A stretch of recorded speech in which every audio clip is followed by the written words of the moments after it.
Why am I not recording? Oh, it'd be because my track is not armed. Wow, he It's talks not shit, armed. and he's the one who's not even recording. Andy's got to get armed. Wow. All right, all 7 you guys are. All right, let's go. Prep. Everyone's status. Augustyn has 8 of 15 blood points and 4 of 6 willpower.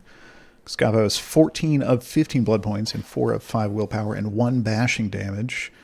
Darby has 8 of 20 blood points and 6 out of 7 willpower.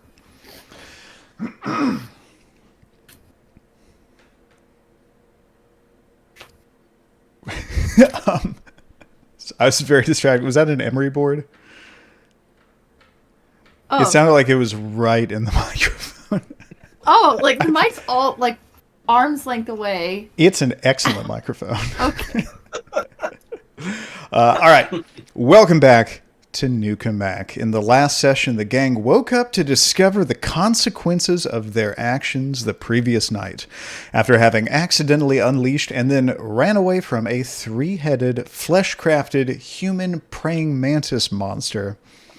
They went home to Darby Manor. I'm not saying it was an unreasonable move. They went home and hoped that the monster wouldn't follow them out into the streets of downtown New Cammack and breach the masquerade into oblivion. They discovered that their battle at Timeshare Condos Unlimited was... Condos Unlimited. It was witnessed by a group of 3 hidden Nosferatu who entered the building as soon as they noticed that Avoxe had disabled the security cameras. These helpful strangers prevented the mantis monster from leaving and, at the cost of one of their lives, killed it and dragged its body into the Nosferatu tunnels. Being completely unaware of who Darby, Augustyn, and Avoxe/Excavo were, the Nosferatu went to Club Wonderland to report what happened to the city's harpy in the hopes that word would be passed along to the prince. Little did they know they were tattling on the acting prince herself. Summoned to Club Wonderland, our protagonist met with the harpy Geoffrey Lamprey, who offered to keep the rest of the city from finding out about the near masquerade breach in exchange for major boons from each of them. After debate and bargaining, they settled on a major boon owed to Geoffrey by Excavo, plus exclusive feeding rights in Club Wonderland, plus not being subject to a threat of blackmail by Augustyn. The surviving Nosferatu introduced themselves as Dwayne and Slammy Sam, 2 deputies of the former sheriff named Bagger. Bagger had earlier rounded up all the Nosferatu to flee the city, but he disappeared on the night of their intended evacuation, leaving the 3 remaining members of his clan to resettle back in New Cammack. Dwayne and Sam came across as cooperative and pleasant, at least as much as a Nosferatu can be, but they had trouble with the news that Darby had replaced their leader, Bagger, as the city's sheriff. Darby, however, managed to convince them to work with him as deputy candidates, even allowing Dwayne to go by his preferred nickname, Tagger, which Bagger dismissed as sounding stupid and clingy. So, some other notes. Also, the group is faced for the first time with the confusion of Excavo spending a few hours in her Avoxe personality and then waking up in her original personality. Also, Excavo used the power Spirit's Touch to gain insight into the psychic impressions left on the magical letters sent to Prince Delacroix by, presumably, the horseman Famine. The strangest thing that Excavo learned was that Famine needed to use a hookah to smoke herself into an altered state in order to weave the magic that sapped Delacroix of his focus and willpower. Also, Augustyn is 10 hours into learning the first level of Path of Blood. Actually, we should go over that specifically. And Darby has prepared a lesson plan for his upcoming automotive engineering night school classes, in which he will have his students help him make a functional car bed. This is between sessions of throwing himself around town with the Trebuscemi. Now, I wrote up some mechanics. You wanted to get better at the Trebuscemi. I wrote up some mechanics for how what that an can unpleasant work. surprise! Heck yes, Oh. I would like to know more. So, presumably, at the last session, we said like we said what we were all doing for the whole night. Yeah. And Darby was spending the whole night doing that. So that's like 10 hours that were available. Do I get to feed as well, or is that? Sure. I'm low on blood, but let's do your thing first. Well, how many, let's say you have 10 hours. How many of those hours are you spending feeding and how many are you spending? Just 1 hour. I was getting a little peckish, and I just wanted to top off. Okay. Go ahead and give me an attribute plus ability roll, depending on your feeding strategy.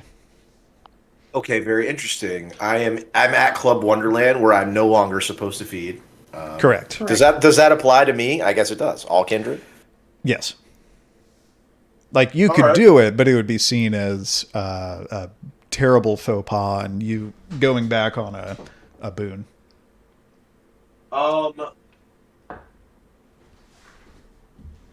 Let's see. I will go with charisma plus drive to cold pick someone up off the street. Just hey, what are you doing? Just like from nothing. Just like from nothing. Pick them up and convince them to get in the car, and then feed on them, and just 3 points of blood, whatever I can take safely. Okay, and considering your event true and your feeding restrictions, difficulty, I'll say is 7. Okay. Does losing humanity make this a bit more difficult? Because you don't look as human. I'm wearing my death necklace too. Does that give me like some kind of negative consequence for using that? I didn't think about that. The necklace got really hot and burned you, and I think I described it as like falling off of you. You could have picked it up, you could have hung on to it, but I thought that had been like removed. Maybe from the story. maybe I don't remember. Never mind. Forget that then. You can hang on to it. I'll take your word for it. So yeah, difficulty 7. I get 4 plus 4 dice on this. And Kimber, your question is a good one. I can't think of any specific penalties that would come from low humanity, but usually low humanity does result in like it's harder to interact socially with humans. Plenty of successes. You got 6 successes there. I mean, yeah, there are 3 10s in there. No matter what you look like, I guess you're doing this. I got specialties in gaining allies. Like, let's go. Those. I got specialties in both categories. Give me 2 successes. I fed so good. Actually, I'm going to say that you managed to pick up 2 people and successfully feed from 2 somehow. Do you pull 3 blood points from each of them? You feed on one, and then Darby the other rats one's to just like watching. No, if I may editorialize my own success here. My vision is Darby pulls a threesome. Like he picks up 2 girls off the street looking like David Attenborough. Again, I just want to clarify for everyone at home. Like a little less human. A slightly decayed David Attenborough pulls the beginning of A Star Is Born. Just rolls the window down. Hey.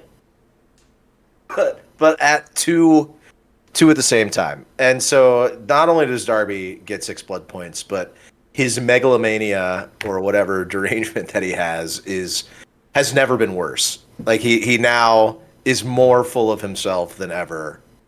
This never happened when he was alive. He thinks that this is like his greatest achievement. So, okay, 6 more blood points. That puts you at 14. And I did look it up. If you look in the source book on page 310, there's something called bearing that if you are at 3 humanity, like Darby, you actually have a +1 difficulty for social roles for appearing normal and winning sympathy. So that would have upped this roll to 8, but then you still would have gotten 5 successes. Yeah. So it makes no difference here. That was an absurd roll for something so low stakes, but I'll take it. I needed all the help I could get. It's hard to find a pair of like stone fox meth heads on the street at the same time, but Darby pulled it off. So you have what a champ. So you have 9 hours to practice with the Trebuscemi. Yeah. So you described it as like you're trying to fling yourself at targets and gradually getting better at it. So here's what makes sense to me. You pick a target, you roll intelligence plus technology, and it starts at a difficulty 8.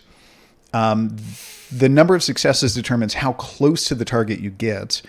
If you keep doing this and keep aiming at the same target and you get cumulatively 10 successes, at that point, you just know how to hit that target. And the difficulty of hitting it lowers from 8 to 2. And there aren't any bad consequences that might happen as a result of missing the target.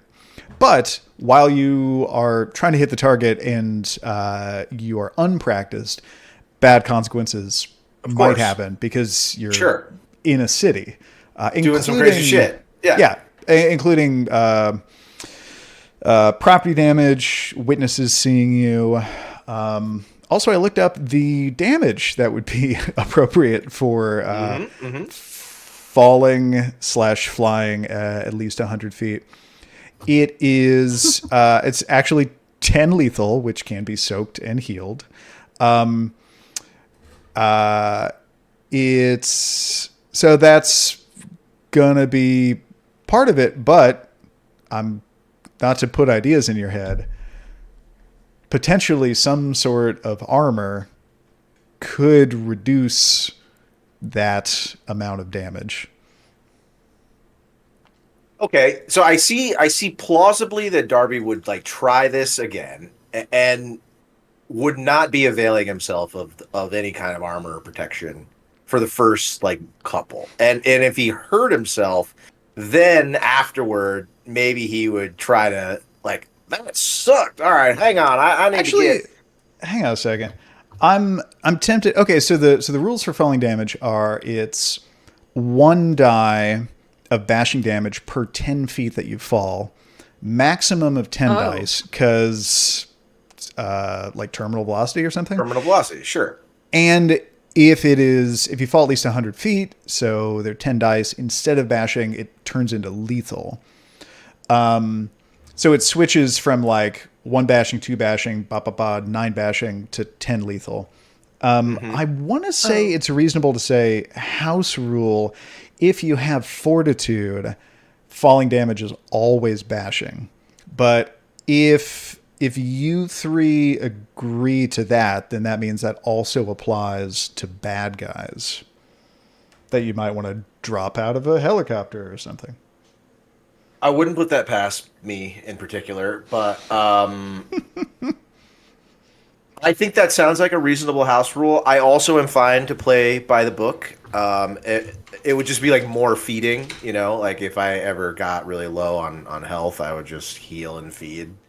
So that's kind of boring. So I think it's probably like more entertaining if we do the bashing damage thing. Oh, yeah. Okay.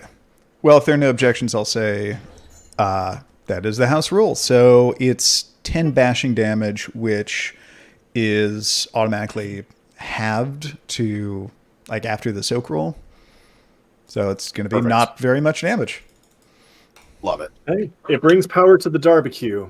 So I want to think through what is useful, because Darby knows the MKT route. Like he knows like where the stops are. Is there a location on the map that is not well served by the MKT that might make a promising target for Trebuscemi practice? That would be because all the MKT access points are in a ring around the city. Mm-hmm. You would be describing just stuff outside of that ring or inside of the ring. So, okay. Well, do we have a map of what's the farthest like point of interest that is on our that we know we're going to go at some point? Give me a moment. So if you're looking, roll 20. There you go. Nice. There's the map. Sick. And so stuff out, like not near that MKT ring is like Shed Town, the trailer park with the meth lab that Darby trashed, Camp Moonlight. It's the university. It's the university because Darby works there. So he would want to be able to just get to class like a total badass, but he would need to land somewhere discreet. So where would he eyeball as a landing spot? Where would I be trying to hit is what I'm asking. If I wanted to be able to get to class with the Trebuscemi without being discovered. Well, alternatively, you could use it as a great way to warm up your students to you. Like, first day of class, just hello, fellow children. Just land in your chair at your desk in gravity. Yes. Difficulty 10. Who wants to figure out the maximum range of a trebuchet? Like, I don't want to. It's too far. Yeah, not I guess that's necessarily. Plausible. It's estimated. Some were able to launch a 130-pound projectile more than 1,150 feet. Let's say let's say you can reach the university, which is like kind of halfway across the city, and you could reach downtown. You did reach the TCU headquarters previously. Yeah.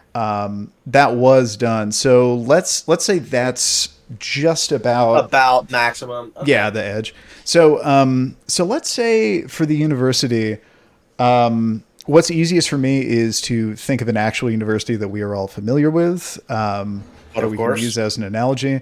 So if we were to use Ball State, where would you want to fall from the sky in Ball State?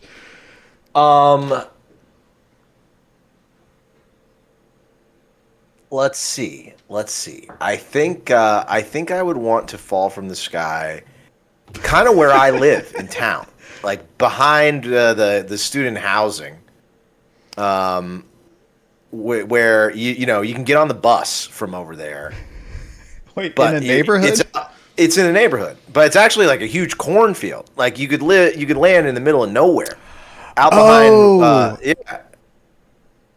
Like out on McAlliard, like behind. That's right. Best Buy. Okay. Well, not behind Best Buy, but there's an area of like graduate student housing just to the north of like the football stadium, on your way like to my house up Tillotson. I know where you're talking about. Okay. Yeah. And there's a cornfield just in the middle of nowhere. Just like it should be residential, and for some reason it's a cornfield. And I think if I have access to the exact topography of Ball State, that would be an ideal place to land discreetly and still get on the bus and get on campus. I'd go with Christie Woods, but I think it would result in a lot more damage injuries that way. Yeah, you take more damage that way. But I gotta say that's more convenient for a faculty member to land in Christie Woods. You have me sold. I think that's going to be better for Darby and more fun for the viewer if I launch myself into a forest. Well, I think that's part of what I'm trying to figure out, Kimber. How to maybe Georgia the jungle myself How to hit the most branches? No, but like how to strategically, maybe like grab the branches or swing even. Darby's Darby contemplating flying the at like first time. 800 Yeah, the first miles an time hour. he thinks it's going to be like a full, just leisurely sway through the forest, and that's how he's going to Oh. try to achieve his landing. He's got to figure out that that's not the truth. The hard way. He's just a sweet summer child. All right, so the woods, the fenced-in, protected woods area in the middle of the university is, let's say it is surrounded. It's bordered on one side. Let's use fully Ball State as an analogy. Yeah. On one side, it's residences. On the other side, it's a soccer field and a few buildings. So go ahead and roll intelligence plus technology, difficulty 8. I shockingly have 6 dice of this. I'm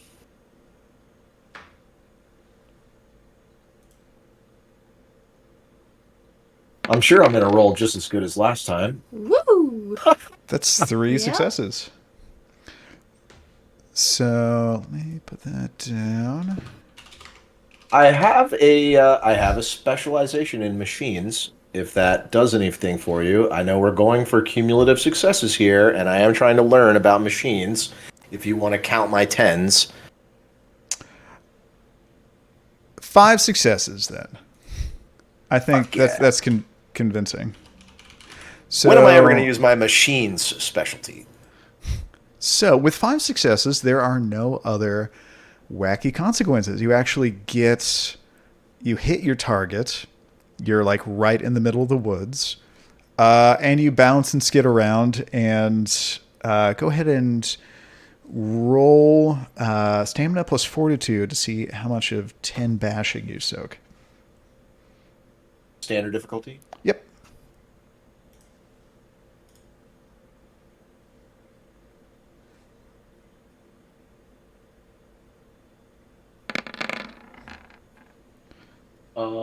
Some 1, 2, 3, 4 minus 1, 3. Soak 3. So that's 7, cut in half, round down. You take 3 bashing. I will heal. All right. No damage. You're down to 11 blood. Do you just repeat this? Well, it's interesting. Like, I feel like I nailed it the first time. So, what do I learn from that? I'm just like, okay, like I've really got the distance figured out. Like, I kind of just want to leave it in place. I have to think of some different factor to experiment on. It's honestly somewhat demotivating that he hit his target perfectly the first time. Tell me about the landing. Maybe that's something I would want to improve. Well, regarding the mechanics for this, I wrote it up in such a way that if you do 2 perfect landings in a row, then you are confident that you know exactly how to repeat it. But your landing, you manage with 5 successes you're sailing into the woods, and you manage to be aligned pretty well with one of the paths in the forest where there's a natural part in the trees. So Okay. you get hit by some branches, some like light limbs that just you go right through easily, but you don't get bashed up that much, and you land and you skid and you tumble, and you manage to stumble up to your feet with a little bit of the momentum of the fling. So it's not quite like I'm a loving that, land yes. roll run, but it's getting closer to that. Okay. So, let's go again. All right, intelligence plus technology roll, please. Difficulty 8.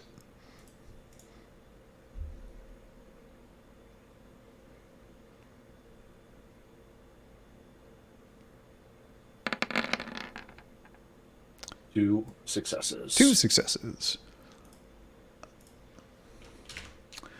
All right. So you land within 75 feet of your target. And let's see, you got 2 successes. Please roll 1d10 and add 2 to the number that comes up.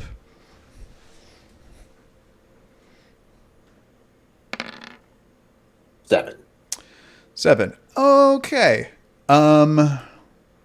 So on my chart of consequences, with a roll of 7, you manage to veer off course just a little bit, and you put a pretty significant dent in the fence surrounding the woods. Okay. And you kind of bounce off of it. Go ahead and give me a stamina plus fortitude roll again to see how much that damage you soak. Very little. 2 successes. 2 successes, so that is 4 bashing. Okay. I'm gonna heal. Okey-doke. Down to 7 blood. And rinse and repeat. So, I mean, hang on a second. So that one hurt. That one hurt. So Darby is like, wait a minute. Okay, I thought that clearly, and because he left it in the same position and somehow managed to do something different. So I get what you mean, that doesn't speed. make a lot of sense, but we'll presume there's another variable that has to be accounted for. Yeah. So he's confused. He doesn't really understand. Maybe let's say it's the aerodynamics of like how you are positioning yourself. Yeah. His body position. He's not very good. Not very graceful in the air. So that's what he's gonna try to focus on next time. And he's no longer confident. I think that he's going to land without hurting himself. And is interested in stopping the pain, and also maybe flying more aerodynamic. So he's contemplating an outfit. Is there going to be a cape? There's going to be flaps for sure. I don't know if it's going to be similar to like when somebody jumps off a cliff and they got that outfit that they just go, yeah, a wingsuit. Yeah, a wingsuit. Oh, That's good. what it is. Because like the problem is he doesn't have enough fine precision control over where he's going to land. And he wants a wingsuit that looks like a mechanic's outfit. So he could just land and he wouldn't need to change. That's right. You And said it would mechanic, but my brain filthy. said Mario. Yeah, it could be red and blue. That's fine. That's funny. I like that. So yes, he has a red and blue mechanic's outfit but that's actually a wingsuit. He got Augustyn to buy it for him. Yeah, I can endorse this academia. I actually want to do this, but I appreciate that I will have to take time now to focus on my outfit. So I'm going to say I learned what I learned in this adventure, and now I realize I need the outfit. It's like an important component of what I'm trying to do here, and that is my next goal. You can get one overnight delivered to you with an extraordinary expenditure from Augustyn. Oh, do we need to play that scene? Because I'm going to ask Augustyn for money to buy me a wingsuit. Yeah. All right. Let's say you head back to Darby Manor. You don't yet see Augustyn there because Augustyn is visiting the Chantry. Oh, shit. Good luck. So, Augustyn, you said that you wanted to spend 10 hours doing the rapid fire training called Schockschulung that needs 12 hours to learn a level, but you have 10 hours that you can put in. Is this still your plan? Indeed it is. I can't remember. I feel like we made a roll of some kind last time. I don't think so. I think what we determined was we'll wait for the roll until you'd met all the requirements, and then we'll actually determine what the results of that would be. Also, I changed the mechanics around for the Schockschulung. Jacques. I made them really punishing at first, and then I tweaked them around a little bit, so now there's no risk of failing to learn anything, because the whole point of this is like it forces you to learn, but there is a risk of loss of willpower and gaining a derangement. Okay. And also the other part of this is if you learn it rapid fire like this instead of in the traditional way, you start off being like kind of bad at it, and you have to practice. You have to use the power a few times to get to like normal difficulty with it. So what I'm hearing is I'm gonna have to put some random critters through the vampirism process, torp them, and then practice bringing them back. No, he's saying you're gonna roll against a higher difficulty. I think that's the deal. Let me double check this. I was looking forward to my vampiric critter arsenal arc. Breaking the power in. All rolls with the powers that you learn are at a +1 difficulty, but the penalty goes away after 2 times the power's level uses of the power. Okay. Cool. So you show up at the chantry, and you spend the first hour giving Elizabeth the last lesson in the Green Path. Leslie meets with you. You go to Leslie and say, "Hey, I want to learn Path of Blood. Let's do this." And he thanks you for completing that Green Path lesson. And he has a present for you because it is no longer needed for the Green Path teaching. He gives you back your Router's Hand. Do you remember this critter? Love that. Not replaying traumatic memories at all. So my favorite. He opens up the cage where your severed animated hand with one of your eyes on the stuck in the wrist is sort of like crawling around. This thing had been writing down Green Path notes in a notepad for Elizabeth to review. Opens up the cage, picks up the hand, and hands it over to you and says, "I believe this is yours." And you can see through this hand's eye. You can hear as if the hand had ears, even though it doesn't. And it's essentially an extension of your body that does whatever you want it to. Okay, cool.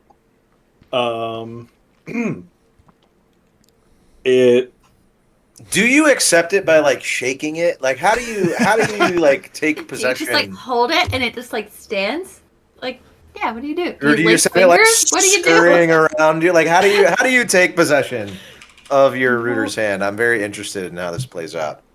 I literally just like hold one of my pockets open and hold out my arm as a bridge, and it scurries up my arm and into the pocket, flipping off from in the pocket out of visibility, but quietly, like a child would after their parent leaves the room, just from the insides of my pocket. It was your right. I'm looking over the script of that session. It was your right hand, so you would have been able to shake Except it. with a handshake, yes. For what it's worth. That would have been funny, but maybe next time. Alas. But sweet, I got my hand back. In spite of having, I now have 3 hands. This is great. You sure You do. 3 hands and a shillelagh. My God, it's all coming up, Augustyn. And Elizabeth says that she'd be happy to give you a minor boon if you will teach her the second level of the Green Path. Just leaving that offer on the table. And then she kind of runs off to attend to her own things and assumes that you'll get a hold of her if you have time to do that. Cool. Keeping things brief and expedient. Love it. So you were led down into the basement and strapped into what looks very much like an electric chair. There is a room, a very small room that's been set up in the basement. It looks like specifically for this, or maybe for similar rituals where someone's in a chair and things are being done to them. It's a fairly uncomfortable environment. It's like cinder block walls, very dirty floor, cobwebs and all that. But you're strapped in, and your head is strapped in a way that prevents it from like moving around. And dull hooks are placed in your eyelids to keep them open. This doesn't cause any discomfort in the way that it would a human. Like your eyes don't need to stay moist or anything. And you understand that all this is for the purpose of like controlling where your eyes are looking. And Leslie is arranging various straps on you to keep you in place and begins weaving a magical ritual. And as he's doing all this, he's setting everything up. He starts chatting with you. And he says, Augustyn, how have you been? Are there any developments in the search for the remaining horsemen of the apocalypse?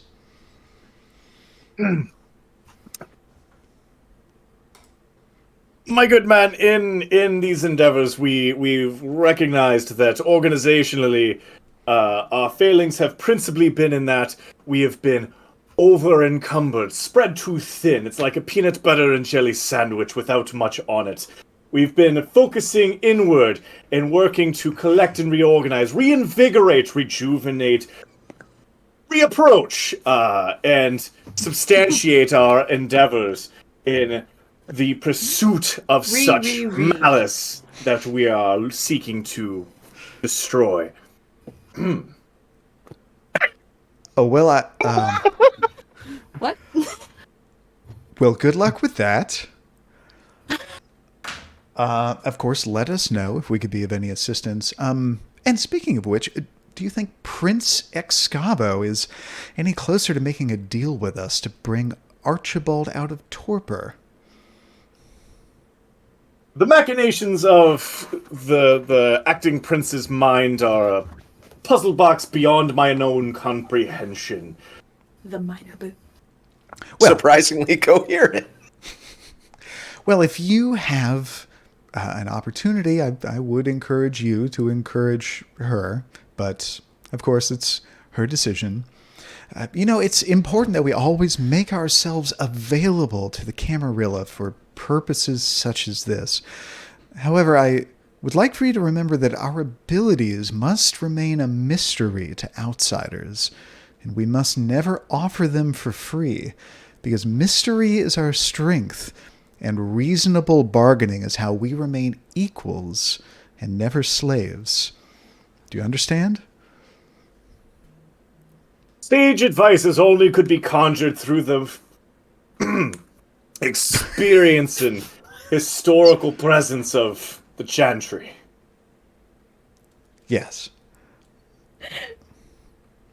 And I will tell you what I tell all of our apprentices. I strongly recommend that you never use any thaumaturgy in view of anyone outside of the clan. And if you do, just be sure to take care of any witnesses, wipe their mind, or whatever you have to do.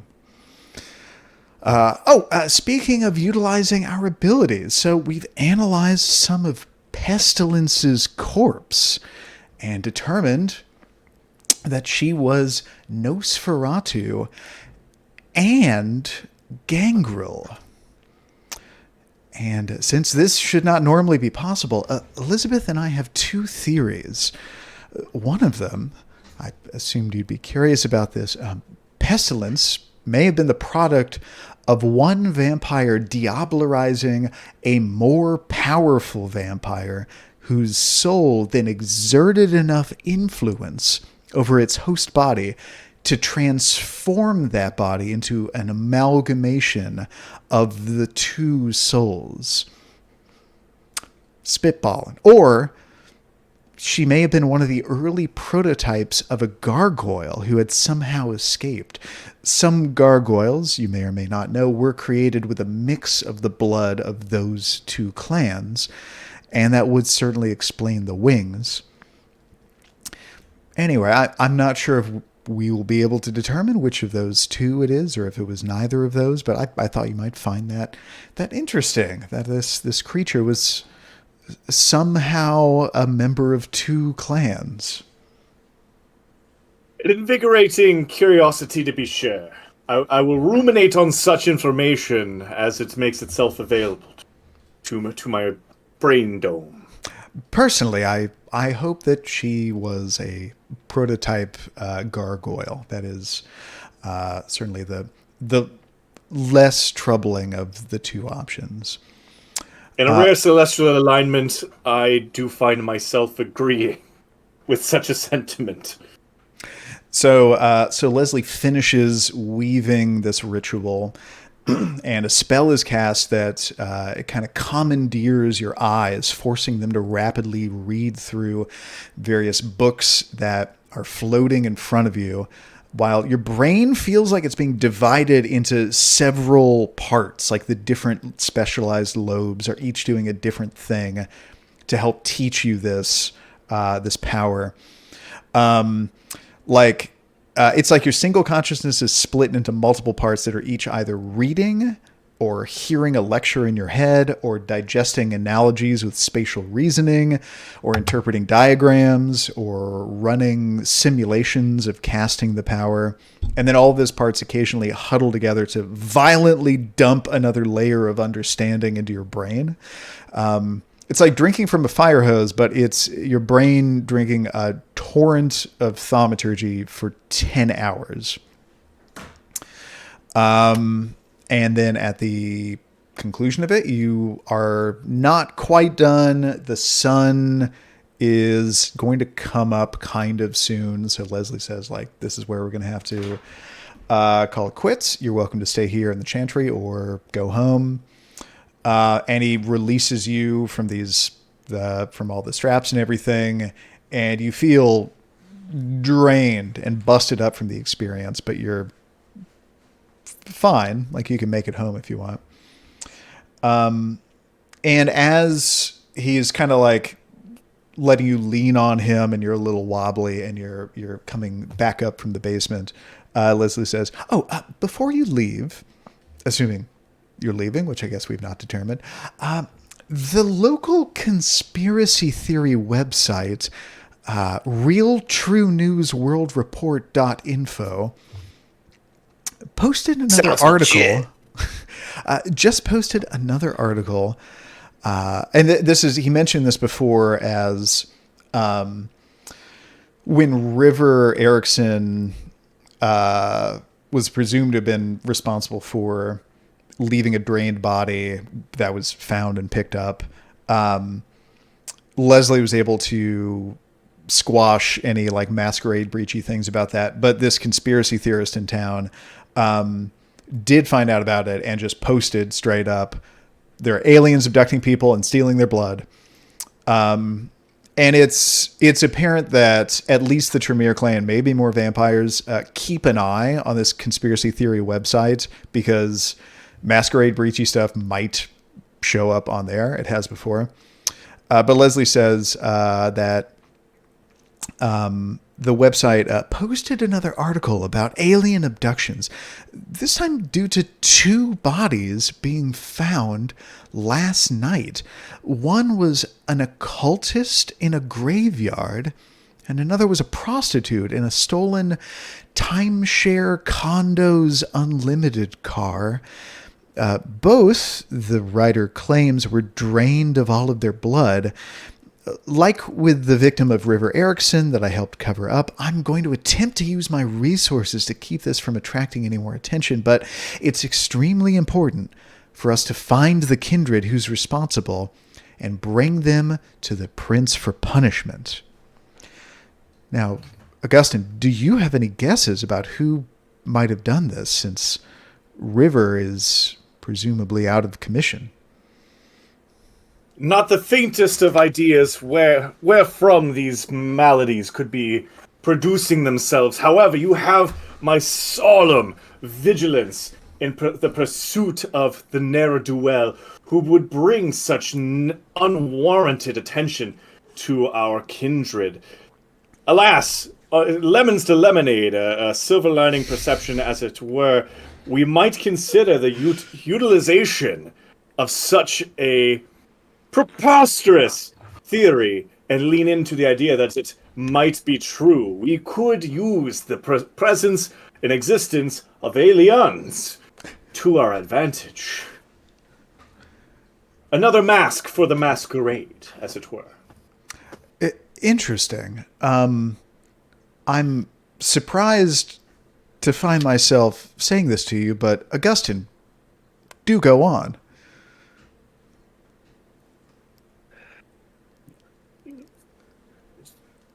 I don't think he thought he'd get this far. By leaning into and embracing the acceptance of aliens as a root cause of such behaviors and outcomes, we can lead the still living to believe in that more than and distract from the existence of our kindred, is what I'm attempting to imply. You know, normally, Bagger's group, Bagger and his group of Nosferatu deputies would be the ones to lead such an investigation. But since we've lost all of the Nosferatu in the city, that is not an option for us. So I think it's very admirable that you volunteered to lead this investigation. I think it'll make yourself and our clan look especially valuable to the prince. And I even actually have a lead for you. And he finds a piece of paper and he starts scribbling in it. Well, obviously, this timeshare condos unlimited business is one that you should probably investigate because there may be some connection. And also, you should speak to Elizabeth's ghoul, who was present in the cemetery on the night that occultist was drained. And he hands a piece of paper to you, and there's a phone number and an email address and the name Jimothy Peckensmythe on it. Come on. Jimothy. And this has been an NPC just like in the background of the game Just for like chilling. over a year. That just has not Waiting come for his up. moment. Anyway, so yes, it was actually a member of Jimothy's occult group that was killed that night, and I believe Jimothy was present for it, so he may be able to give you some indication of what might have happened, and also because he's one of our ghouls and he's already familiar with our world, you can just speak openly to him about this. No need for any subterfuge. Though I must warn you, Jimothy is a strange one. The boy cannot be disabused of the notion that he's on a television show. He just kind of shrugs. So he takes you up to the door and he reiterates, Augustyn, it would mean the world to us and the city and our kind if you'd find the person responsible, bring them to the prince, because until then the masquerade is not safe, and that means we are not safe. Can I do anything else for you? And he has the front door open. Meta talk. Sure. Well, table talk. Are we as a group looking to do anything other than principally collecting ourselves, statting up, doing side quests, or are we re-embarking on other things? My thought is focusing on getting the blood path so I can attempt to do the the revival. Yeah. No, I'm just focusing on my side quest shit. I'm not really trying to advance the plot right now. I mean, if plot comes to us, like, didn't we fuck up Jimothy's day? Wasn't that us that ruined the occultist gathering? That was Augustyn. Yeah, so like I don't like if we investigate. He's like telling us to investigate two things that we ruined. So like I feel like that probably isn't going to be something we're interested in doing anytime soon. And probably just going to do our own thing. Pass. Just Yeah, keep we don't want to thing. let them know that we had any involvement. We don't want to investigate. We have investigated ourselves and found that we have done nothing wrong. Mm-hmm. Uh, Batman, though. It's the face. okay. He's looking like this. So I've been in there for 10 hours. I'm just imagining Elizabeth Blackbird. Oh shit! Yeah, Blackbird. Whoever the fuck I'm talking. Yeah. It's just like still framed, holding the door open. Oh, it's Leslie that you were talking to. Oh, sorry. They kind of have the same voice. Okay. So we finished 10 hours. Do we have any time before the sun comes up? I'm gonna say not really. But what would you like to do?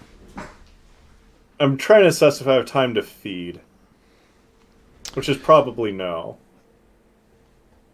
Said I'm at about half blood. Oh, yeah, that's pretty bad. Night is actually only about 10 hours long at this time of year, early May. So yeah, you'd have to feed the next day. No worries. Okay, so knowing that, unfreeze frame. Leslie's got the door open. It's like, see you tomorrow. And my good man, of the myriad things I have obtained intellectually in my time well spent in this illustrious town, municipality of New Cammack, I have learned that my years in isolation yield only so much benefit to the individual, and that mayhaps my time spurning the companies of our kindred, it has run its course, and I might benefit from the presence, nay, an afternoon of rest. Closes the door in the chantry. Okay. So you crash into the chantry. Yeah. There is a guest room that you were led to upstairs. There's a modest twin-sized bed. There is a lovely set of curtains in front of a window that has been bricked up. And it's like a little Airbnb situation. Cool. I will have it known that in my rest, I do specifically sleep all the way under the sheets. What is it? What are you getting It's at? improper. It's improper. The whole point of the sheets is to keep everything under the sheets clean so they don't have to be washed or cleansed. Like you sleep directly on the mattress? Yes. Oh, weird. Quiet desecration. My disdain for the chantry has not gone. It's just gone underground. Got him. Yeah, that'll teach him. At some point, you as you're trying to drift off to sleep, you're taking advantage of your new router's hand that is free to go around wherever, and you kind of close your eyes and you lose a sense of your own body, and you're like just letting your router's hand just kind of like scurry around the room, just practicing with it. And at some point with the hand, you look up at your own body to admire yourself, because this is the first time that you've ever been able to see yourself from that perspective. It's kind of crazy. And you're not in your bed. The shock of this makes you open your eyes, and you realize that you have been taken back down into the basement, back down into that room, and strapped back into that chair. As you were kind of out of it, you didn't even realize in your sleepy and distracted and kind of meditative state while you're playing with your Brujah's hand, you didn't realize you'd just been picked up and put back into the chair. And you are strapped there. And Leslie asks you once again what you know about the drained bodies.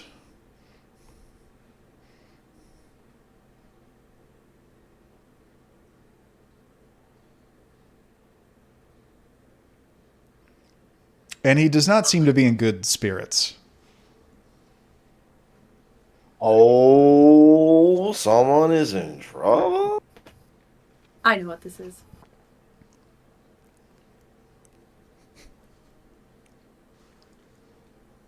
My good man, I only know as much now as I did in the previous He leans evening. in closer and says, "What do you know about the drained bodies?" I know they lack blood.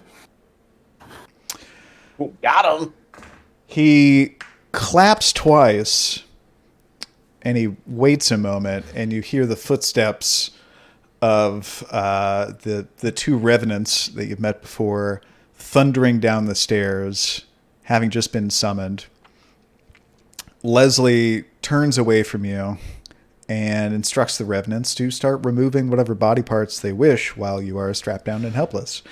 And eager, they grab bone saws and pliers and start arguing over who's going to get teeth, who gets to keep fingers. And they just start disassembling you. And My good, what about the good times? What about Batman? Leslie asks one last time if this is helping you remember anything that you might know about the drained bodies.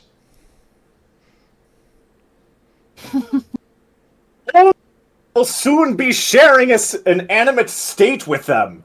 By God, my good man, I cannot investigate in these conditions.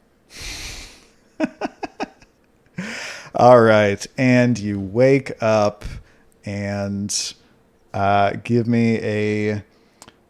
It is a willpower roll, difficulty 7, to see if that nightmare has traumatized you. I do... difficulty 7. How'd I do? Bad. Looks like... Oh, you got one success. One's all you need. These degrees, baby. Let's go. All right. You do present a really interesting question, though. Is there any way for me to test if my crazy Addams Family hand, if I'm able to use Green Path rituals with it, the ones that require contact? You know, I don't see why not.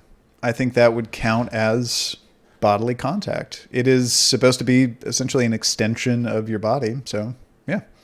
Oh, That is kind of a game changer. that is... Because that was the most restrictive thing about the Green Path, that all powers but one require contact. I thought it was just going to be another shovel by means of putting seeds in a person. Fuck, now you gave him that idea. It's also that. It's See, also... Now I just need to make a hand backpack, a little satchel with 2 straps, so it can run around with a little backpack full of seeds. How does it get on And it can out both. of there? I think thimbles. I'm also you could going put them in to a develop. thimble. I'm going to develop hand yoga. It's going to stretch really far and get the seeds. You know, it's good. We can do all sorts of manic pixie dream girl shit with this. It's going to be great. Okay. So So Darby returns back to Darby Manor, expecting to find an Augustyn to ask him to buy a wingsuit for him. Does not find an Augustyn. Augustyn does not come home that night. Darby waits up all day worried. No, he doesn't. And the next sunset, presumably, Augustyn heads right back to Darby Manor. Next sunset, I plan to finish my bloodpath training. Oh, you don't go back to Darby Manor. No. I am. Homie is soldiering through. The whole point of staying at the Chantry was to go right back into that room and get buckled up, buckaroo. Makes sense. So we need 2 more hours of study and 4 more blood spent. Do you spend 4 blood? Indeed. And I will, if we're only using 2 hours here, assuming I have the ability to do so, I will absolutely be feeding on my way back to Darby Manor. Okay. That puts you at 4 blood points. It makes you hungry. However, you have 2 blood points imbued in your Tontos that can take you up to 6 blood points, which would be not hungry. So no risk of like blood frenzying and killing someone else. Sure. Sound bad when you say it. I will. When you use the blood from the thing that's imbued with the blood, the thing that was imbued like dissolves, doesn't it? Not like you still have your knife. It just stops. Like you activate the power, and a point of blood just pours straight out of the metal, and the knife stops being red. But you still have a knife. Okay, so it's like Marceline the Vampire rules. Like I'm just de-redding the knife. Yes. Yeah. You don't watch Adventure Time? I didn't get that specific reference.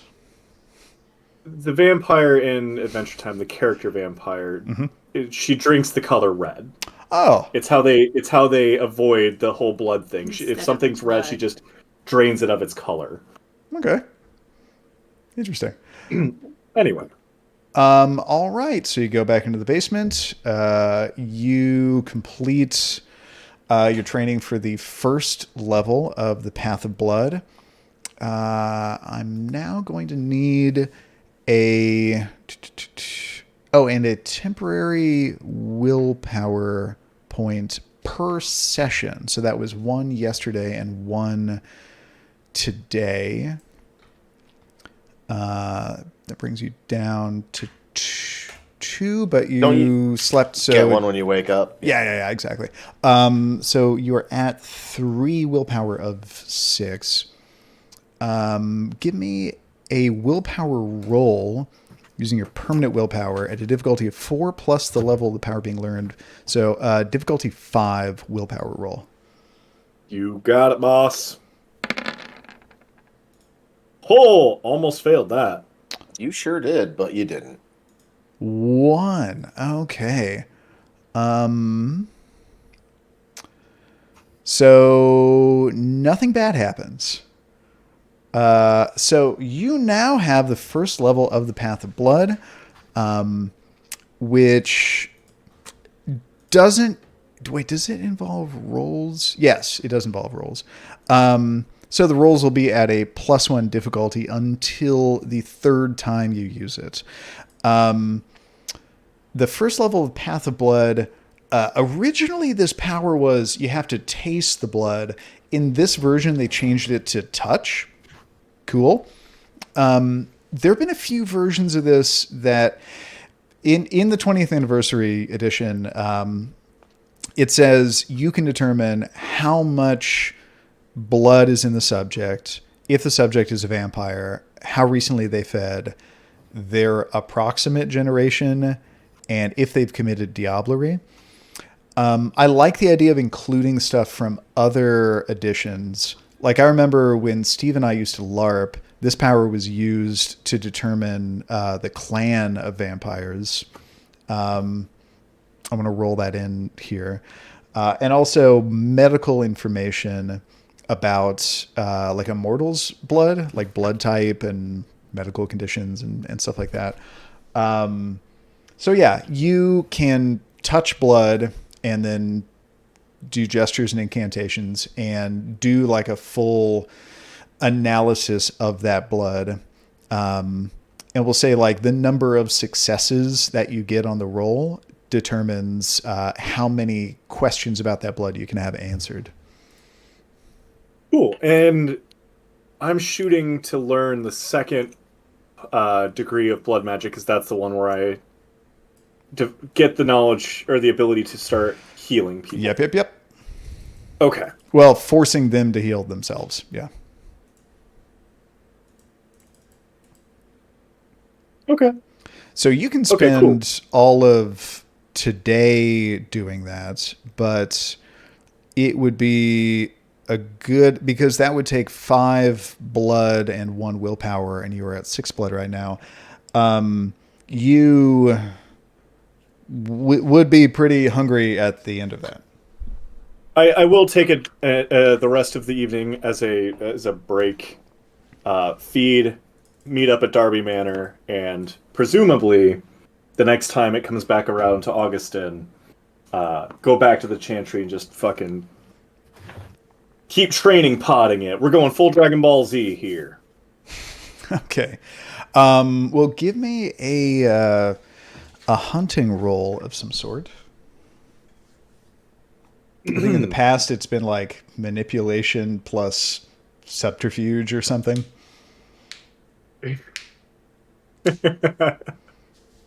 Yeah. I think I'm going to stick with those 2 characteristics. Because you have a million dice for that. And I'm going to try and justify it in parading around in the locales around New Cammack where the occult tend to amalgam, and trying to play up the lie that it is in fact actually aliens that are doing some of the crazy googly oogly shit. Spreading the nice. Oogly. Look at that. See, that is some efficient role playing right there. Advancing the plot, serving your self-interest, and feeding simultaneously. What a G. Wait, so are you trying to convince people that you are an alien, or are you just like dropping the rumor that like, hey, did you hear about all the aliens in town? I keep dropping the rumor, and similar to the way that with the cultists, where I was like, "You have angered the gods," I spread the rumors and then cause other shit to happen that leads them to believe that the aliens are doing it to instill fear in them, and in the fear and disorganization, pouncing on the weakest. Because I'm already putting in the legwork to make this a convincing social production here. So you're trying to terrify people and make them think that that there are aliens like nearby. Yeah. Doing stuff. Okay. Manipulation and subterfuge, so 5 plus... Very subtle. Very subtle. Yeah, subterfuge seems right. Hey, there's a lot of planning that goes into this, okay? Well, I'm imagining it's something like him pointing at stuff in the sky that is not aliens and trying to portray it as being aliens. 2 1s, 2 10s, 2 8s. It's 3 successes. So how much blood do you take from your victim? Oh, I'm draining them. These aliens are ruthless. Fuck. Look. The way to keep a rumor ingrained is to make a predictable, replicatable pattern of behavior. If they suffer no consequences from this, if they keep seeing people partially drained, they're gonna go, "Hey, man, maybe this isn't aliens. What if these are?" And hear me out. What if they're vampires taking their blood? But if they find everybody drained, save this logic for after you've won your advantage roll. I'm gonna throw it. I really should have asked you like where you were feeding before. Would that matter? Yeah. I feel like you're just gonna drain them either way. I don't know. His first murder was in the middle of a highway, so Yeah. he does not give any fucks. Yeah. Augustyn, I don't know. where would you have gone? You mentioned like a group of people, like a crowd. Yeah, It's so if there's a crowd, Town fair? I'm assuming one ding dong doesn't actually know the area. Like that one friend from out of town who's hanging with his weirdo buddies who are local. So he doesn't actually know where all of the alleyways are and accidentally bolts down a dead end that is secluded from sight. But I know it's a dead end because I've been in New Cammack. I have access to an Excavo who knows the place intimately. With all of So- your subterfuge and manipulation, you could convince him, like, "Hey, you need to go into that alley for some reason." And Yeah, it's obviously the safest alley. That's why they call it Safety Alley with no lights. They can't see you in the dark. They call it Safety Alley. yeah, Yeah, there's a whole canonically story now. about it.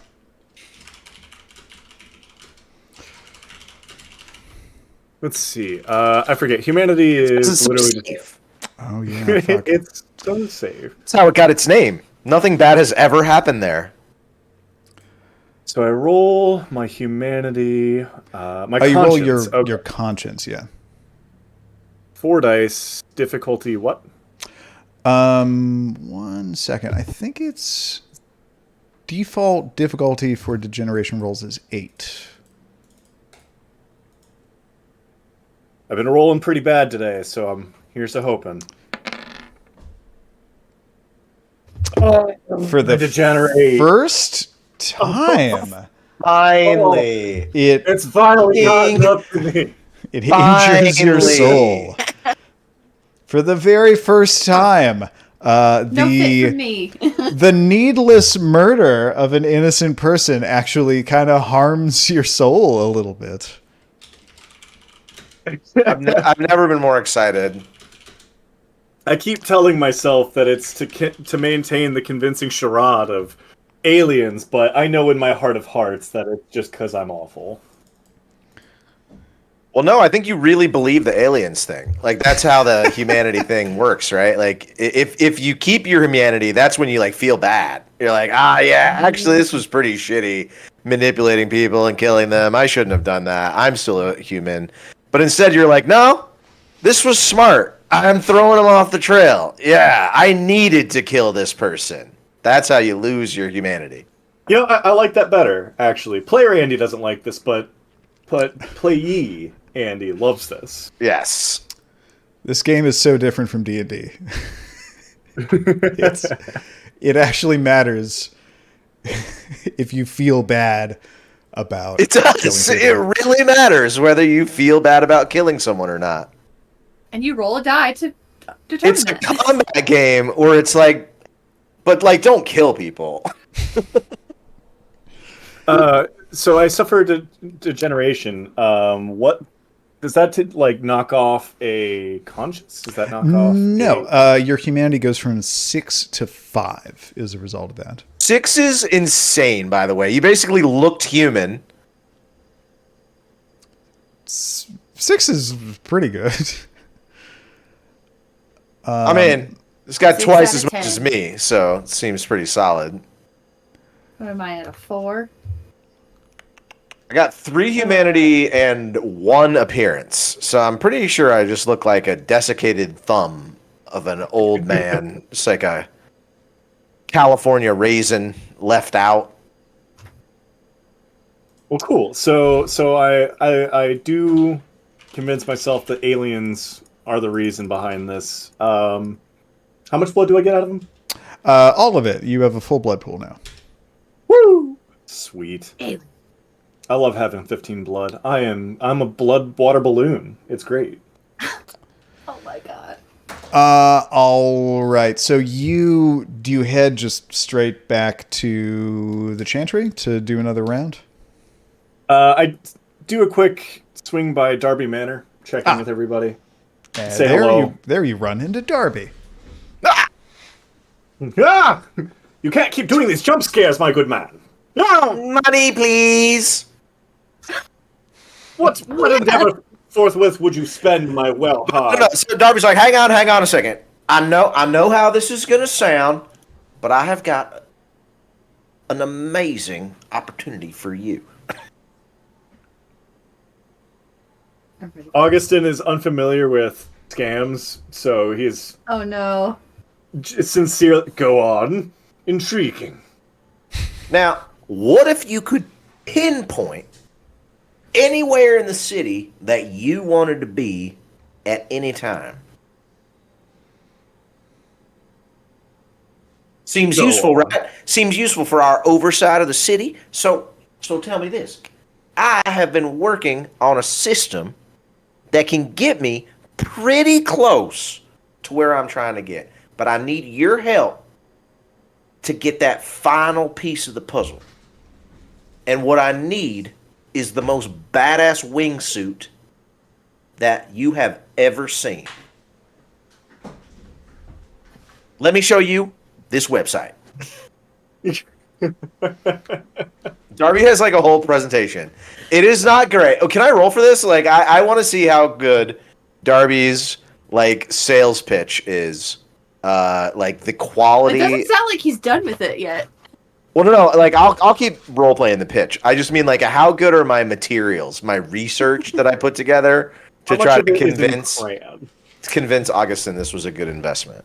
Well, find an attributes plus ability combo. Charisma plus crafts. Yes. Little arts and crafts. Have I ever rolled crafts before? I don't know if Not that I rolled recall. crafts before. I got 3 dots in crafts. I don't know. I've been waiting. I've been going deep on the character sheet tonight. This is awesome. I got a crafts roll and a technology roll. This is sick. Yeah, so that's it. Charisma and crafts. That's a perfect combo for what I'm trying to do here. I'm trying to salesman Augustyn. So let me see how quality these materials are, and you can take that into consideration as you role play. And then Augustyn can roll cynicism and right. disinterest. Defend against it. 7. Okay.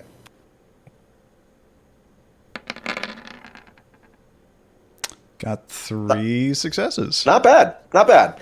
So I want to say that's like way above average for Darby. So he is clearly put in time and cares about this. Like, the only thing that maybe comes through is that Darby, maybe more earnestly than anything you've ever seen him care about, wants this to work. And he's got like a crazy zeal in his eye as he is describing to you how this is the final piece of the puzzle. This is destiny. To be able to achieve this goal of being anywhere in the city that he wants to be on demand. You see the calculus and trigonometry flying in front of Augustyn's head. A man of academia himself and a passionate student of domestic horticulture. He sees the glint of academic pursuit in your eye and empathizes deeply with it. And whereas he does not have the bandwidth to investigate this pursuit himself, appreciates the added rigors of other academic disciplines and happily pledges the necessary funding to support this further research without fully understanding that it's actually just a wingsuit. Forgets to investigate whether or not this is just an individual travel system or if it is a group travel system. I think he's on the under the belief that it's going to carry all of us, and it's right over his head that it's just you. Literally, yep. But funds it nonetheless from that mutual, passionate academic pursuit. So, Graham, I think that Augustyn has discovered Darby's nature. Is that meaningful in any way, like roleplay wise, or not really? Because I know it's kind of supposed to be a secret, but I think it's really interesting that Augustyn has kind of sniffed it out. I don't know how to answer that question. Is it meaningful? Yeah, I don't know. Like, it's like knowing someone's secret name, you know? Well, there are some disciplines that, and maybe also merits that give you advantages when you're doing something to someone else that shares a nature or demeanor with you. There are some obscure ways that you can like use that to your advantage offensively. I don't think any of those things are like on any of your character sheets, though. I'm not even remembering what specifically that is. But like there are some ways where it's valuable, but I don't think. I think you should DM it to Andy, and he now knows Darby's nature. Andy now knows Darby's nature, which will be privately conveyed to him. Sick. Well role played, my guy. And Darby is more excited than ever, and he puts in the order on Augustyn's credit card and doesn't give it back. Yeah, I'm looking at prices of some of these. How much do they cost? This one I'm looking at is base level $1,700. I'm I sure got the best one. Yeah, Darby got the best one and overnighted it with a custom job. It may be up to 10,000 depending on the customization. Like, they're pretty pricey. I love that for me. Steve and I used to, when we were in the LARP that was in Muncie for many years, our storyteller had a rule that our characters could buy something if we could figure out how one would actually purchase that in real life. So Steve and I would sometimes like go through, like jumping all through all the hoops to try to figure out like how to get a bomb disposal robot and like what stuff is available to civilians and what wasn't. And an airport security X-ray machine was something that we bought. We were on the phone and they were like, wanted to get, but you couldn't get it. Yeah. Or just like, how would you buy something like that? Yeah. And that one guy was willing to sell all that stuff to us, just not the disruptor cannon. Which was the funniest thing on the website. Very, very distressing that we couldn't buy a disruptor cannon. I think, to be fair, the storyteller let us have one, even though the guy wouldn't sell it to us. It's a bomb disposal tool. It shoots something. There was like highly pressurized water or something. Yeah, it was something wet and also electrified. And I swear to God, in the diagram for this thing, I saw the word snot bucket. So like, I think there's some like viscous conductive thing that blasts into it to try to like short out everything. That's my guess. He wouldn't give us decent band name. Decent band name. To the Transformers wiki. I don't know. Disruptor cannon? Yeah. While I'm thinking about it, yes. Star Trek. Augustyn and Darby did something on the night that we started on. What is Excavo doing on that night? Excavo is working on the Spirit's Touch thing, but she does have she did have extra time to like sink into some other project if she wanted to. I feel like I would try and get further down the rabbit hole on what that hookah was, because I basically like have that visually and like know a bit about how it mentally affects somebody. So I'm like trying to find out more about why somebody would want to or need to do that. You go a few more rounds using the Spirit's Touch. Why do they do drugs? Well, you know this person is a loser because winners don't use drugs. So you use the Spirit's Touch a few more times. Whack. You like do a few more rounds of like communing with these letters that Delacroix had, and what happens if you Spirits Touch yourself? Just I'm asking for a friend. I think it has to be an inanimate object. So yeah, like my necklace that I'm wearing, potentially. Yeah. Or like I got this shirt from somebody. Touch the shirt. I don't know. Yeah. Well, you like I can try to describe what you sense from it maybe in more detail. You don't really get much more information, but what you sense is that to do this kind of magic, this person can't just like sit down and spit out some magic spells like Augustyn does. You get the impression that this person has to take time and really work themselves into an altered state. They have to get, I was going to say fucked up, but that kind of implies like a party recreational kind of thing. You get much more of a solemn religious sort of tone from this. Like the person is meditating and communing with something, and it requires smoking something from a hookah. And it's only when they're fully faded that they are able to weave the kind of magic that went into these cursed letters that Delacroix got. Mm-hmm.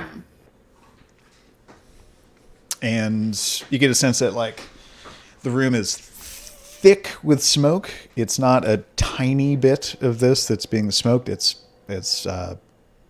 bales of it. That's an exaggeration, but it's lots of it. Snoop Dogg's tour bus. You get those vibes. La da da da da. Okay, and then like the mental state that they're in. They're just like, is it like a pleasant high? Is it like scary? It's Have they? I assume they've done this before. It is. It can't really be described as pleasant, and it's only sort of a high. It's an altered state, but the person is. It's not recreational. The person is also in pain while it's happening. You feel like they're having to like kind of contort their mental state through intoxicants and also the application of pain. But they're very focused on a mission that they have. It's not like a fun hobby kind of thing. It's like, I have to do this thing. The only way I can do it is through this specific kind of ritual. It requires these things in this state, and they're approaching it like very seriously. And you don't get any sense of like, this is fun. This is pleasant. I'm enjoying this.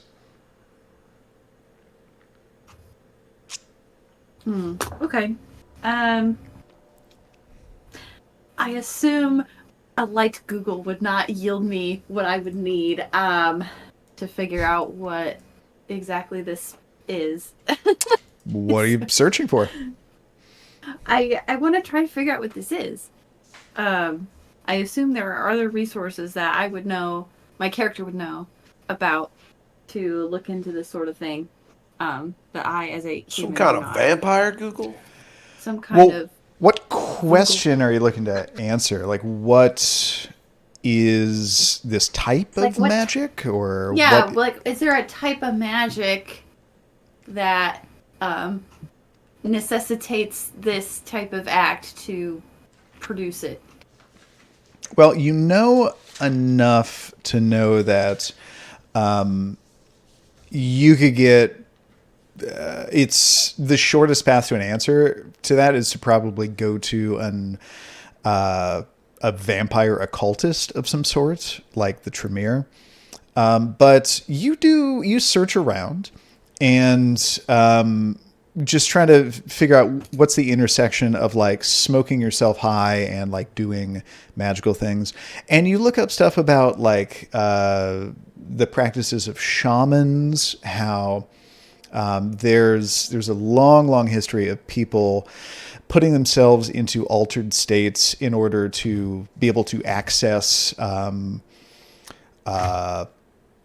spirits, to be able to communicate with them in order to like ascend to their level and gain their favor and get power from them, or the idea of using hallucinogens to access types of wisdom that a sober mind isn't capable of grasping, or to get insights that sober mind is incapable of. the idea of getting into an altered state with drugs and then doing magical or religious things is certainly not unique to vampires. In fact, there's just a long history of humans doing it in many cultures. It's hard to like connect all of that knowledge with what you read from these letters. Mm-hmm. But that's what you get. Okay. I'm like, I don't want to go to the library again. It didn't end well for me last time. Those are dangerous. No books.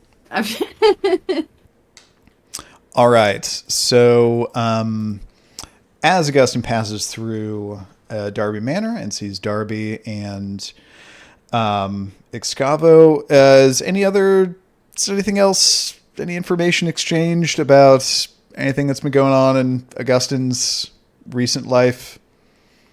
Having drained someone? Anything you learned at the chantry? Does it get Augustyn? Would you like? I assume you feel bad about what happened. I don't know if you'd bring. No, he it up or doesn't. not. He doesn't feel bad. He No, if manifestly anything- doesn't feel bad. If anything, I feel kind of invigorated on the fact that, like, I'm feeling like, man, my efforts in subterfuge have really improved. And so I'm like, guys, just as a heads up, just a little memo, a TPS report on your desk. Right now, it's aliens. If anyone asks, it's aliens. Let them know. Aliens are what's causing the drain. It's a whole thing. I looped them in on the espionage of propagating the rumor that aliens are draining humans of their blood throughout the city. Oh yeah, loop me in on that really cool and totally sane information. Is it any crazier than vampires? I guess I am like sharing with everybody that the hookah business that I figured out. So I guess I can't speak to what is sane or not. And if Darby is around, I do loop him in on the fact that on the off chance this isn't a misrepresentation on your part, Graham, the Chantry believes that the sheriff took all of the Nosferatu with him when he left. They're not aware that the Nosferatu have returned yet. So I definitely let Darby know that he effectively has two potential, like, underground Batman candidates for deputies, and that they are actively looking into my folly with draining blood, which right now I'm pushing the rumor of. The Nosferatu are not. They have not. You don't have any reason to believe the Nosferatu have heard anything about that. Sorry, letting him know that the Chantry is looking into. Oh, yeah. Or has asked us to look into, and that, like, hey, if anyone asks, it's aliens.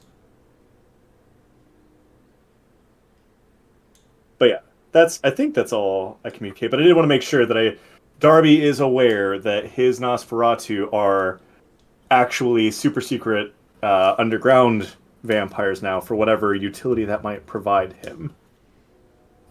Darby's like, all right, I can work with that. I'm just trying to think of where he might meet up to his Nosferatu deputies. And while I'm expressing this, I realize that my pocket feels light, and I open my wallet to find my credit card is still missing. You could feel that? That's crazy. Yeah, little Miss Princess in the Pea over here. I get a Vampire in the Visa. V good memory. You clearly remember getting it and not getting it back. Yeah, for sure. So definitely getting that back after transposing all that info. Darby is it doesn't even bother to be sheepish about it. He's just like, oh yeah, here you go. Sure. I was just holding it for you. No excuses. No, he's just like, yep, you got me. Here it is. What's going to get delivered to us? I have no idea. And Darby seems restless. You know, he's like, just can't. Tomorrow's the day. Tomorrow it's all gonna happen. And already limbering up. yeah, stretching, getting loose. And I think unless something comes up, his plan for the rest of this day is just to get like gorged up, just get full up on blood, Like a tick. go on a feeding spree, because I don't know, he's got a big old blood pool and wants to fill it up. Responsibly. Yes, so it's going to take a actual long blood time. Darby is inspired by that idea. Maybe later. I already have too many projects right now, Scavo. So if Darby wants to spend the whole day doing that, I think it's fair to say if you spend 2 hours per feeding instead of 1 hour, we won't even roll. You can just get a guaranteed feeding in. And that would be enough for you to, let's say, top off, like go back up to 20 blood. I will sacrifice the rest of my productivity this day to be full of blood. Oh, I forgot. Everyone loses 1 blood when they wake up. Wake up. Mm-hmm. Wake up. So, so Darby, you get back up to 20. You and Augustyn both have full blood pools. And Scavo is almost full blood pool, 13 of 15. Pretty good. Cool. So then does Augustyn head back to the Chantry and finish up his training on dot 2 of Path of Blood? All right. So it's going to be 5 blood and 1 willpower. And if again, hang on. There we go. And give me another roll. What is this?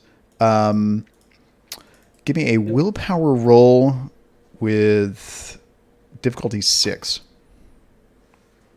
Willpower difficulty 6. Please stop rolling ones and D. Booyah! So, Three 3 successes. All right. No negative consequences. Like, you feel rattled by this, but you don't lose any permanent willpower and you don't gain any derangements. So for this new path, this new power, all rolls are going to be at a +1 difficulty until your 5th use of the power.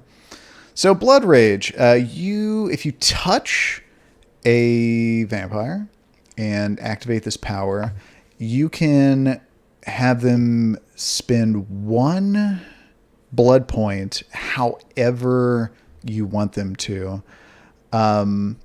So this could go beyond like the like how many blood points you could spend per turn limit that they have. You can only make them do things that they can normally do with their blood. Like you can't like make them do thaumaturgy. But yeah, this includes spending blood to raise their physical stats, healing themselves. You can make them puke blood or shit blood. Make it come out their eyeballs, their butt. Yeah. Eyeballs yeah. or their butt. We definitely did that to people. Made blood come out of their weird holes. What else can you do? You can make them spin blood to appear human for a scene. That's everything off the top of my head. Cool. I heard the heal bit, and that's what we're aiming for. Well, that's a house rule, right? Yes. The torpor thing. Yep. It's the old rule. You used to be able to do it. Wasn't it explicitly part of it, or was it just a whispers of the nice house rule as well? I think it was just something that we came up with. Yeah. Great. It's Yep, fucking good time. brilliant. We're the best. So you finish up work at the Chantry, and unless if you engage in any other conversation with any of the creeps there, you head right back to Darby Manor, where you find Darby and Excavo and Archibald.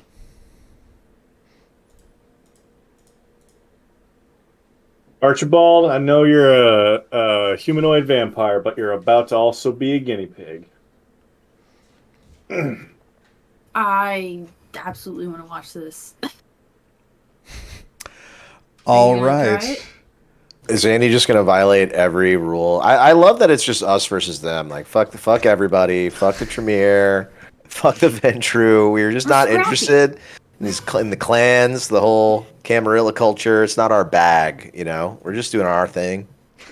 I know there's like a whole give and take barter system of like boons or whatever. Like, I don't.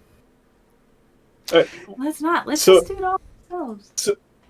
My curiosity here too is, I mean, surely the Chantry knows I've been doing. Yeah, I mean, I assume they have put 2 and 2 together of like why you all of a sudden want to learn the Path of Blood. Well, I don't And know. we It's like clearly really said common. no. It's super common, and everybody knows it. So they may not be immediately suspicious that this is what he's trying to do. But like, But it's- why now? But as far as Him but to as far charge as a using- boon. Like, don't do it for free. Like, But it's he was like, if you're about to be stupid, don't. Well, my assumption is they have to know I've been doing thaumaturgy with the group that I am ostensibly imprisoned with. Has that Unclear. ever been brought up? Have you ever mentioned Well- any of your uses of thaumaturgy? I think To you them? don't. I took it as tacit approval because they very clearly, reading the subtext, they meant don't do it in front of people you aren't imprisoned with. So, like, as far as Augustyn's understanding, Very clearly not you what they guys- meant. You guys are cool. It's No. that is Augustyn choosing to believe that, Willful knowing delusion, yeah, exactly. knowing that it's part of Tremere culture that like you keep it in the family, and non-Tremere aren't supposed to get like insight into what we can do and how we do it. Augustyn has conveniently reinterpreted that as like, yeah, but like your friends, they could see stuff, right? How else are people supposed to learn your cool plant powers? Yeah. How is he supposed to be a superhero? All right, please give me a willpower roll, difficulty 5. All right. Oh, that was almost bad. Nailed it. Nailed it. And give me an occult plus intelligence roll while I mark off the blood point that you are spending for this. Occult plus intelligence, which is going to be big A bunch. intelligence 4, and my occult is 4, so 8.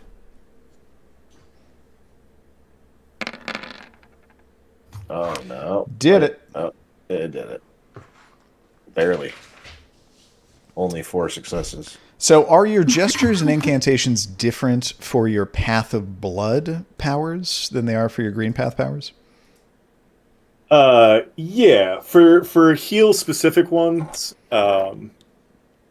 because I have my hand, I'm going very anime here. My hand scampers up dead center in front of me, positioned in front of me. I'm on my knees, sitting right in front of me, and it leaps up straight up like this, and I clap my 2 attached hands together in front of it and yell, "Clear!" And then drop all 3 hands onto Archibald at the same time. What do you yell? Clear! Clear? Yes. like you're an AED. You're Yeah, yeah, clear. exactly. With all 3 hands. Yeah, no notes. No notes. When do you choreograph this? Yeah. What when do you a get to decide delightful. what gives your powers more oomph? Wait, didn't he get Shillelagh bonus too? Did we give it to him? That's only for his primary path, which is the green, Green path. path. Green path only. Ah. This is off the beaten path. Good one. Ha. So, as you do that, you commandeer one of his blood points. You force it to heal him very slightly in a way that he can't consciously do in his state. That brings him up to the incapacitated health level. In that state, he's had the shit just beaten out of him by a bunch of bikers, and he still looks like it. But as you do this, he moves slightly. You see his eyes move around. He's regained consciousness, and now under his own power, he can spend the rest of his blood to heal himself more. And I suggest that maybe That's it. He's that's the end back. of the session. He's back. And the Tremere are going to be pissed. They might have questions. Look, guys, I woke up. Nobody else I was was the fine. wiser, unless the Tremere has some boons with some people that they told, but on the whole, avoided some disaster. You could I did okay as the prince.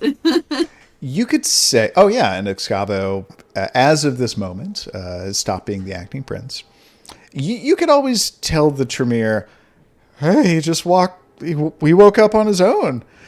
Also, it's not unheard of for one vampire to save another one and say, you're welcome. By the way, you owe me a boon. And the other vampire is not really in a position to say no. Right. Like that's common enough that like if that happened, people would be like, oh yeah, that makes sense. Like they wouldn't see that as a. Well, I think the Tremere would be like, fine, good for you. So right? you could Or at least tell the Tremere, yeah. Be quite so mad about it. They'd be like, you should have gotten a much bigger reward, but because they had the like. question is to Augustyn, Stands for the are you shop asking tree. for a boon? Right? Well, they can role play that scene Yeah. Yeah. and cross that Think bridge when about they it. come to it. Think about it. Mm-hmm. All right. So through tremendous expenditure and actually a fair amount of personal risk, Augustyn has brought Archibald back into play. Without this, Archibald may have been out of play for another year, Indefinitely. which would be past the end of this campaign. Forever in terms of the new Cammack. They're never going to see the pandemic. Yes, this is like May of 2020, I think is... Oh, it was already It's in it. happening. Yeah, it's That's in in it. it. We should add that to the feel, to the Are vibes of vampires the. immune? Oh, should we? Do you really want all the humans to be staying indoors and not going out? No, never Staying mind. 6 Forget feet I away said from anything. strangers. Forget I Right, said can anything. vampires get COVID? Probably not. They can't really get human disease. Let's Yeah. retcon reality and say that Augustyn somehow started COVID. He was patient zero with his weird magic. Put the seeds in the wrong face. He had some bat guano Started seeds. I'm doing these experiments with these samples from a wet market in Wuhan. What could go wrong? Well, that was a pretty fun session there. Went in a lot of different directions, that's for sure. It did, and now we get to tell Blake that his character's back. Yeah, he's got to start showing up to these things. Yeah, isn't his show going to be over soon? I don't know how long it is. I mean, like the run. I don't know how long the run is. We'll have to figure out what the best night is for him. True dat. All We're right, generally so pretty flexible. okay, XP expenditure. Darby, if you're still shooting for Fortitude 5, you have 7 experience points, and you're waiting for 20. Here. Augustyn, you have 10 experience points, which you could potentially save up to spend on more thaumaturgy. Like the 2 times you got this rapid fire thaumaturgy, it worked out well for you. You didn't get any derangements. You didn't lose any permanent willpower. Might happen again. What's the third level of Path of Blood? That's the one where you get to artificially, temporarily lower your generation. Oh.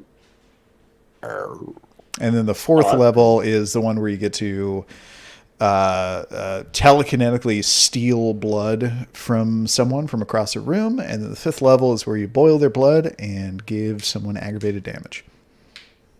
Oh, that's intense. But there are a bunch of paths that are available in the Chantry. I know I am going to probably save up for another path. So I know I had Conjuration and something else bookmarked originally, and then I was like, wait, it's going to take us how long? Oh! What's the first level of a new path? 12? I think 5? What did I actually wrote this down? First dot, it was 7 for the first dot of the Path of Blood. Yeah, for a new Path of Thaumaturgy, it is 7 points. Okay, yeah, I'm going to hold on to it for another path of another expedited thaumaturgical path. Conjuration, ? And I'll look up what the other one I was debating on was. Conjuration's a good one if you're clever. If you really want to lean on your own creativity, Conjuration's up there. I think Elemental Mastery is pretty cool because being able to make any inanimate object move and to be able to talk to any inanimate object in the same way. It's very similar to the Green Path, except for just inanimate objects instead of plants. And at one of the levels, you get to just transform yourself into whatever inanimate thing you want, which has all sorts of, it's very silly, exploity possibilities. Yeah. It's like, I'm just a titanium sphere. Nothing can hurt me.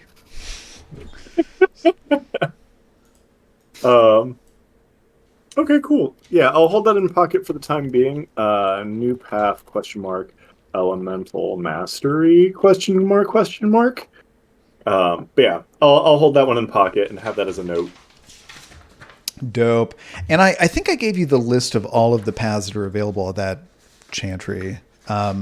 If you would like to see that again, I can shoot it to you. But I think you picked those from that list, so it's probably tip. Do they have the Path of Waffle at that Chantry or no? Waffle? They might. We invented it. What? It is a fully functional and somewhat useful waffle-themed thaumaturgical path. Go to the Waffle House and learn the waffle. I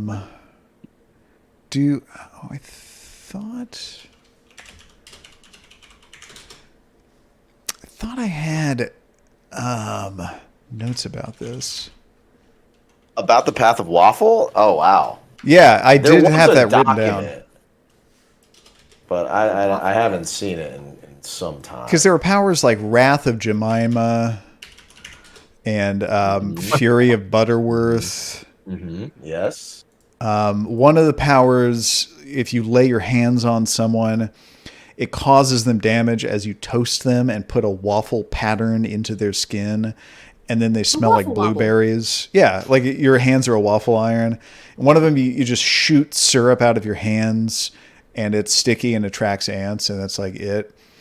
And you can imbue yourself or someone else with the properties of like crispy and delicious and blueberry scented. And like each of the powers were kind of useless, but at the fifth level lets you combine all of them and create waffles and put toppings on them and then like eat them and gain their powers. Something, it was a lot more thought out than it really needed to be. Like you turn like a point of someone's blood into syrup, just do damage. You just change all their blood to syrup. Vampires can't eat, so you spend all that effort making a delicious waffle. Just can't even. Yeah, you just be turning all their blood into syrup. Just kill them from the inside. Shit. So, Excava, you have 6 points. If you were wanting to buy the 4th dot of a discipline, you'll need 15 if that was one of your targets. I've been like really into this aspect stuff and like grabbing all the items and looking at, who's held the item, blah blah blah. 5th level's astral projection. What's 4th level aspects? That's telepathy. Telepathy. Yeah, astral projection, or I think psychic projection. Cool. Psychic projection is, yeah, it's really broken. You just like go somewhere and you meditate and you leave your body and you're just a ghost. You can go wherever you want and spy on anything you want. This is like in Star Wars. Yeah, you're a Force ghost. Skywalker does that. Precisely. Force ghost, yeah. Yeah. And I want to work towards a Force ghost. It's pretty game breaking. Way overpowered. Yeah, it's awesome. You get to move at like the speed of thought and float through whatever you want, and I think you can use some disciplines. Auspex powers. Yeah, you can use Auspex and mental powers. You can use dementation. Yeah. You can remote bomb people with dementation. Man. And dementation, I think we're calling in clan for Excavo, if you want to buy that too. Why wouldn't it be in clan? Well, because there's that thing where like there's some Malkavians that like I think you're supposed to pick dementation or dominate, but all the additions have made it really confusing. What's the deal with like the dominate Malkavians versus the dementation Malkavians, and some were like dementations that lost dementation and it got switched to dominate or whatever. I did not know the lore. I think it's more fun. Like right now we actually have it so that Avoxe has dementation and Excavo has dominate, which is, it's maybe more fun to actually keep it like that. So there's like a discipline difference. No, Avoxe has dominate and dementation. So never mind about that. Well, never mind about that. That's right. You're right. Anyway, astral projection is dope. Yeah. Telepathy so I'll save situation. I'll save them, and I'll work towards. And telepathy is handy too. Like the 4th level telepathy, you can use it to like spy on someone else's thoughts. Dang. It's like a mind reading thing. And I think the way that we used to use it in the LARP, I think we used to use telepathy as like you create a telepathic link and you could just talk to someone with your mind. That is now a 6th level Auspex power called telepathic communication. Now the 4th level power. 4th level? Yeah, the 4th level telepathy is, it looks like it's just spying on someone's thoughts. And you can also communicate with them. What? I think the 6th level one, you like stay linked to them for really a long time or something. Instead of having to like concentrate. Yeah. You could just like in the back. communicate with them indefinitely. Like Voldemort. Just like always. Yeah. I've read all those high level power descriptions before. Huh. Because I want them. Are you able to suss out the difference? Yeah. I'm not sure. But it'll take me a while to get to 4th level. Won't be relevant for a little while. When we get there. Well, you'll get there before I get to 6th level freaking fortitude, that's for sure. Ooh. True. Maybe this time next year. But it'll be so cool. 6, 7, 8, 9, 10 sessions without Archibald. It'll be good to have him back. Well, do we have any other feedback about this session or what's going on in the game or the implications of the serial murders that are being committed? Oh yeah, no, I think we're making a lot of real short-term choices, real poor strategic long-term plays, but it feels like what our characters would do. So I think this is how the game ought to play out. It wasn't the most high octane one, but like you do need a shopping episode. Like We you spent need 4 episodes in a row on combat too, so it's like yeah. we've had Yeah. I will say I don't enjoy experiencing the consequences of my own goddamn actions. Yeah. It's been a long time coming. Yeah. Hurts, don't it? Spoogity no longer murdering with impunity. I gotta retire the he can't keep getting away with this gif. You did in fact stop getting away with it. My highlight was getting to use my crafts dots. 3 dots in crafts I've had for this whole game, and I finally got to use them. Kind of awesome.